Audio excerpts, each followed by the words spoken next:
Bismillahirrahmanirrahim.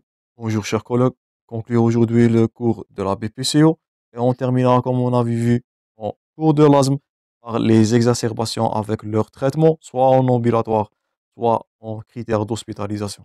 C'est le cours de Dr Khallouf. Toujours vous allez trouver tous les supports dans la description pour télécharger, chers amis. Vous pouvez me contacter à Instagram à n'importe quel moment pour vos questions. Toujours maximum de j'aime, maximum de partage et on commence. Donc, premièrement, vous devez savoir que l'exacerbation de la BPCO, c'est la principale complication de cette pathologie. Ça, c'est à retenir. Elle survient devant tout stade de gravité de la maladie. Donc, tout patient bien, qui subit, qui souffre de la BPCO peut faire d'une exacerbation à n'importe quel stade de gravité de cette maladie. C'est une cause majeure, bien sûr, de morbimortalité et de dépenses de santé. Donc, la PPCO, c'était un problème majeur de santé publique. Logiquement et bien sûr, leur exacerbation sera bien sûr cause majeure et un problème majeur de santé publique. La situation, le malheur, c'est que cette situation, cette exacerbation de la BPCO, elle va encore empirer dans les 20 et ou les 30 années qui vont suivre. Pourquoi? Du fait de l'augmentation de la prévalence de la BPCO, la prévalence du tabagisme, c'est tout ce qu'on a vu dit précédemment dans le cours de la BPCO, et le vieillissement de la population malheureusement. Donc, on va voir de plus en plus des patients en exacerbation de BPCO.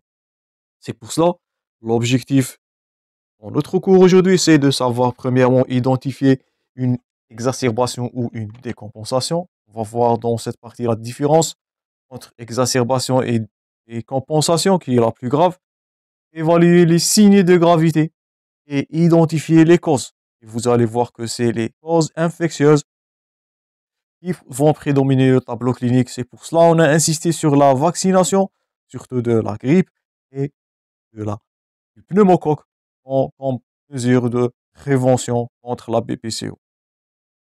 Deuxièmement, deuxième objectif, c'est de connaître les modalités de prise en charge de l'exacerbation et de la décompensation, soit en ambulatoire, soit en hospitalisation, comme on avait dit précédemment. Et troisièmement, c'est connaître les indications d'hospitalisation. Donc, c'est quand, dans quelles conditions vont vous hospitaliser un patient et dans quelles conditions vous allez mettre ce patient quand vous allez voir dans les déroulements de secours, même en unité de soins intensifs.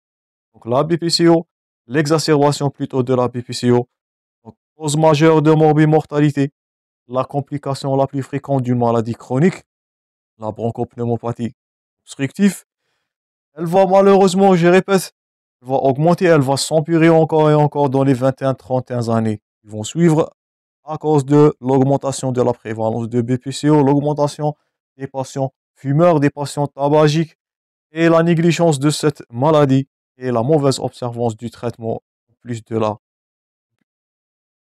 du vieillissement de la population. Avant de voir l'hospitalisation ou l'exacerbation, on va faire quelques définitions, quelques notions récapitulatives de tout ce qu'on a vu dit précédemment dans le cours de PPCO.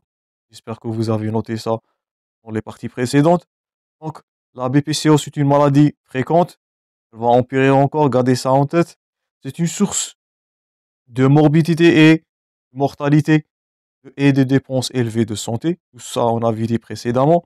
Elle se définit, je répète, par des symptômes respiratoires chroniques. Donc, au moins les expectorations, la dyspnée d'exercice, les infections respiratoires à répétition. En plus de ça, on note, ça on avait dit précédemment, un trouble ventilatoire, je répète, de type obstructif. Donc, obstruction bronchique permanente. Il s'agit, je répète, d'un trouble ventilatoire qui est obstructif. Il se définit par un rapport de Tifno, où il y a le VMS divisé par la capacité ventilatoire totale. Cet indice va être inférieur à 70%. Le facteur majeur, c'est le tabagisme, c'est ce qu'on avait dit précédemment. Et on note aussi quelques expositions professionnelles, comme on a déjà vu dans le cours de PPCO. Les symptômes là sont la dyspnée. Mais malheureusement, comme on avait dit dans la BPCO, la dyspnée, elle est sous-estimée à cause de la chronicité des patients. Un patient qui est fumeur, un patient qui a de la bronchite, je répète, il va banaliser cette épisode de dyspnée. Il va la prendre, ou bien il va la considérer comme un symptôme banal, quotidien qu'il a eu pendant son développement de cette pathologie qui est chronique. Les comorbidités, malheureusement, ils sont fréquentes. On note la dénutrition, on avait vu ça précédemment, le rôle de la renutrition. On note l'obésité, on note la dysfonction, le déconditionnement musculaire et squelettique. Vous avez vu l'aspect pink puffer avec une dégénérescence musculaire, une atrophie musculaire qui a été grave, l'anémie. Aussi, on peut noter les affections cardiovasculaires, le CPC, le cœur pulmonaire chronique. J'espère que vous avez noté que c'était la complication majeure de PCO. N'oubliez pas ça. C'est un retentissement majeur sur la fonction cardiaque. On note aussi l'anxiété, la dépression, l'ostéoporose et même, comme on avait dit précédemment, lorsqu'on dira un fumeur chronique, on peut parler aussi d'un cancer bronchique. Donc, c'est un très bon récapitulatif de tout ce qu'on avait dit précédemment. La prise en charge, je répète, de cette exacerbation. Exacerbation veut dire la majorisation des symptômes. On va voir ça dans les critères d'Anthony Nissen. Elle débute premièrement par rechercher les critères d'hospitalisation. Donc votre réflexion premièrement devant une crise ou d'une exacerbation de BPCO, c'est de rechercher les critères de gravité ou les critères d'hospitalisation qui sont malheureusement vont survenir dans un tableau de gravité, dans un contexte de fragilité et d'urgence. Le traitement de l'exacerbation, vous allez noter qui est celui de symptômes. Le traitement de l'exacerbation, c'est lui-même la maladie, les bronchodilatateurs et aussi le traitement des causes. Donc, si on a une infection qui a été comme cause de cette exacerbation, on doit associer, je répète, comme on avait dit précédemment, le traitement de la cause du facteur déclencheur de cette exacerbation de la bronchopneumopathie chronique. Donc, premièrement, les bronchodilatateurs, les LABA.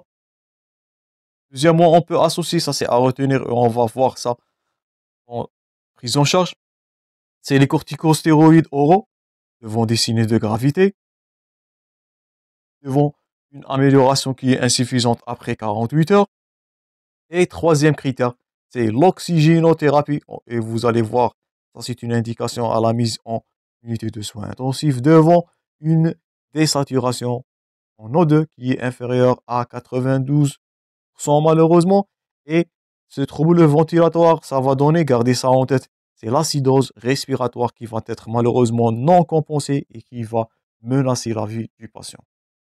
Donc, ce qu'on va voir dans les prochaines parties, premièrement, rechercher les critères de gravité, rechercher s'il s'agit d'un patient qui nécessite de l'hospitalisation, voire même la mise en unité de soins intensifs. Première réflexion. Deuxièmement, c'est d'avoir associé les traitements. Donc, je répète, les bronchodilatateurs, c'est les bêta-2 mimetiques, la corticothérapie orale, voire intraveineuse, et n'oublie pas, dans les mesures de réanimation en unité de soins intensifs, l'oxygénothérapie devant une désaturation et qui va donner malheureusement, garder ça parmi les critères de gravité d'une exacerbation de la BPCO, c'est l'acidose respiratoire non compensée. Donc, si on vous pose la question dans un contexte clinique, notez bien que l'acidose respiratoire est parmi les critères de gravité, les critères d'hospitalisation d'un patient qui a eu une exacerbation de BPCO. Passons maintenant à deux définitions que vous êtes censés de les garder par cœur. Donc, premièrement, c'est quoi une exacerbation et c'est quoi une décompensation? Ce sont deux critères à garder bien sûr par cœur. Donc, je répète, bronchopneumopathie obstructive, toujours c'est le tabagisme qui est la cause là, devant votre interrogatoire.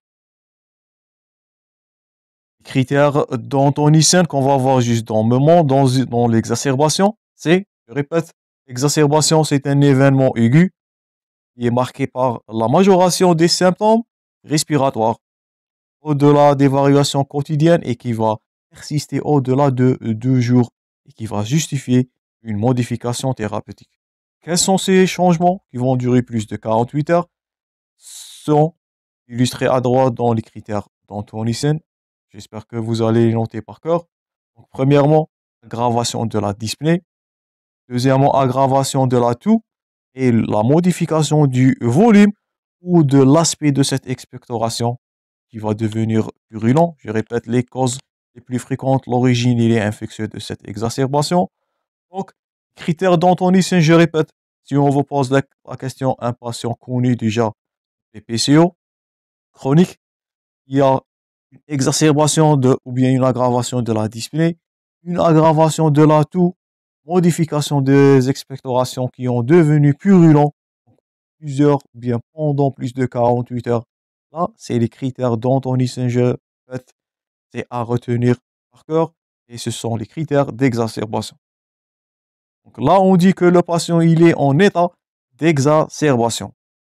Par contre, deuxièmement, on dit que le patient qui est en décompensation, qui est la plus grave, si ce dernier, il a une exacerbation, mais à retenir, qui a mis en jeu le pronostic vital. Donc, une décompensation, c'est une exacerbation qui va mettre en pronostic, bien, qui va mettre en jeu le pronostic vital. Elle est résultante de quoi? De déséquilibre entre la charge respiratoire accrue et la capacité de compensation qui va être compromise. Donc, un patient qui a ce trouble ventilatoire obstructif, devant cette exacerbation, il va avoir un trouble respiratoire. Il va décompenser, d'où là la nomenclature. Il va avoir un déséquilibre respiratoire.